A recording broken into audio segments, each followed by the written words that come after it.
Huge congratulations. So I don't want to get this wrong, but Culpa Mía is the most watched non-English language Prime Video original film ever. Yeah. That's a mouthful. Yes.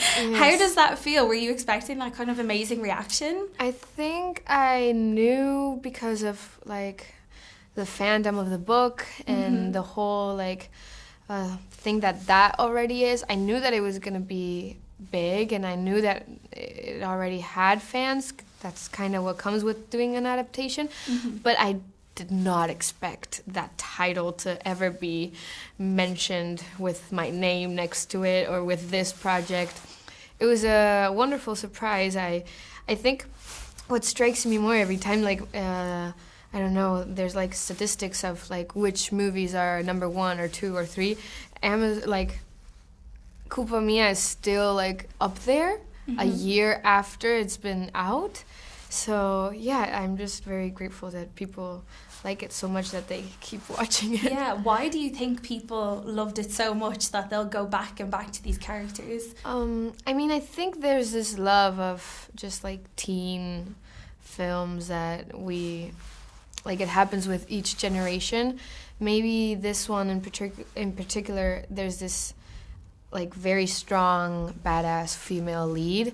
I don't think maybe you get that in other like teen romance movies. I think maybe that is the part that it gets you more. Obviously the chemistry between the two characters and the racing, and there's just a lot of stuff, like, for anybody who likes each thing, you can just watch it and there's something for you. So yeah, that's true. And so many people have seen this now. So many people have seen you. How has your life changed since this movie came out over a year ago now? A lot, in many ways. Obviously, it's a huge door opener for like so many opportunities in work-related stuff. I've been traveling a lot because of it. I've met a lot of amazing people and actors and directors that I've looked up to. That has been really amazing. Obviously, the whole like social media and followers and people recognizing me comes with it as well. There's a good thing and a bad thing to it, I guess. But then at the same time, it hasn't really changed that much. My life, like my day-to-day life, is very similar to what it was a year ago, maybe just packed with a little more work and photo stuff. Shoots. Yeah, photo shoots and stuff. Yeah. But yeah, I'm a pretty, my life is pretty much the same. My group of friends is pretty much the same. Yeah.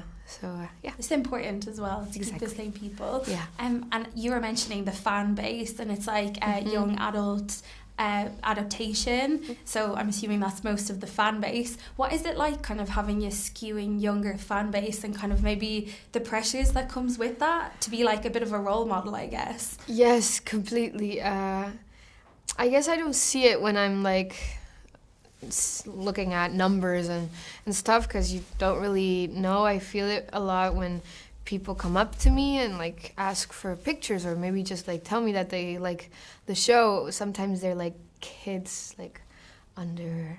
Are you like, you watch this? Yes, a lot of times I'm like, how old are you and who let you look the at TV their remote? Yeah. Like, no, there should be parental admission there. So I do get a little like worried about some of that when I like actually see like the kids. Yeah.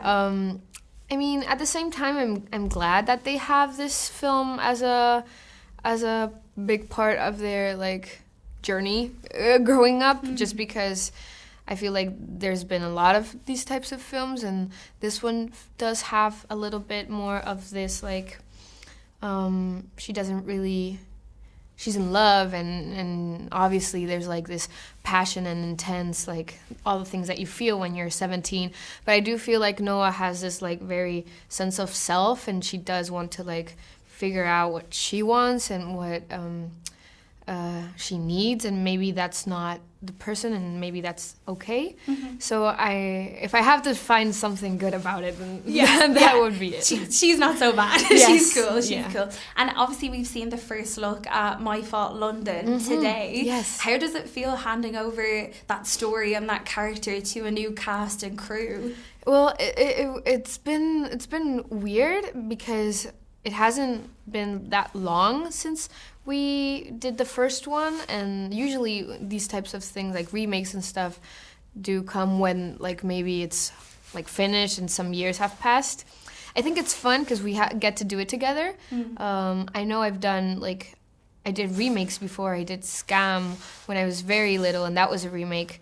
I never got to meet the original Nora, so I like that I'm kind of a part of it, and I get to like maybe, I don't know, help Asha with anything that she needs, and just be there for her, because obviously she's got the whole film and acting thing, but it is like a very big fandom to come into, and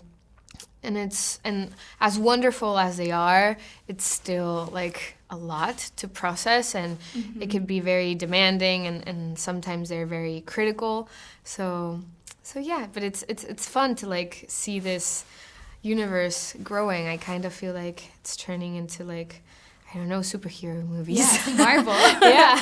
So what advice would you give to Asha then taking on the role of Noah? I feel like what's helped me most probably is like take yourself out of the ending product, because it has helped me a lot with this types of films. You never know, like you don't have a lot of control over what happens and how the end of the filming is, and how the audience perceives it, and what they like and what they don't like. It's not really like you don't have any control over that, and since with these types of films and with Culpa Mía, you're such like she is and I am such a big part of like, we're the face of the whole movie.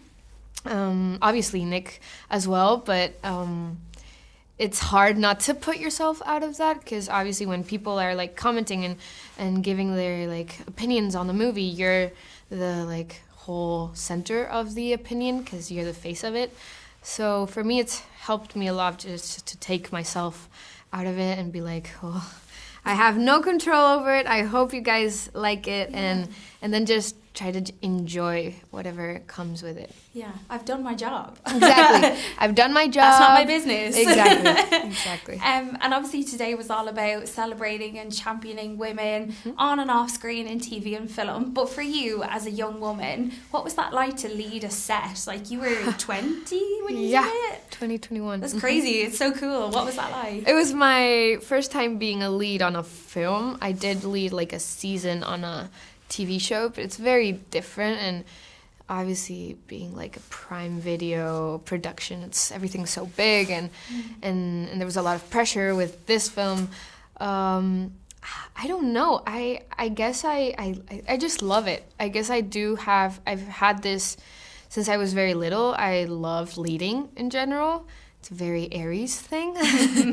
But I mean, obviously there's still a little thing that I've learned with like other projects now. Still very young, still need to like maybe scream a little louder than maybe other people just because I'm a woman and I'm young and everything. But I have learned, thanks to it, that I do need that space, and that I'm not the person to like stay quiet in like projects and not give my opinion. So yeah, very, very fun. I do like being leading lady. I love that for you. Take charge. And where do you hope the TV and film industry is for women in 10 years from now? I hope there's much more. I think we've grown a lot in the past like years. I think, well, you can obviously with this that we're doing, there's a lot of much more like women directors, producers. Amazon is a like very big women led production company. You can see it like a lot here. So I hope like behind the cameras, I think there's still a lot of growing to do. Like it's a very male led space. I do hope we grow a little more there. I do hope like in awards and stuff, there's more recognition. I think we should make more space for that as well. And I don't know, just a lot of more like stories about like imperfect women and yeah. just real. We're Exactly. all imperfect. And just very lastly, what can people expect from Culpa Tuya? Yes. Yeah? Very good. Yeah, thank you. Yeah. Coming out at the end of December. I think they can expect all the things that they love from the first film, because it does have the same essence and nothing has really changed in the world. And like the Culpa Mía, Culpables world, which is very important, I think. But also you can see growth starting to happen in the characters. There's a lot more involvement in like the secondary characters, which I love. You can see like part of their world, and like Lion and Jenna and the parents and all of that, which is very cool and I think adds a lot to the story. A lot of new locations, a lot of new outfits, and a lot of new races. So yeah. All the good things. All the good things. Amazing. Good well, stuff. I can't wait to see it. And thank you so much for speaking. You too. With me. It's so nice to meet you.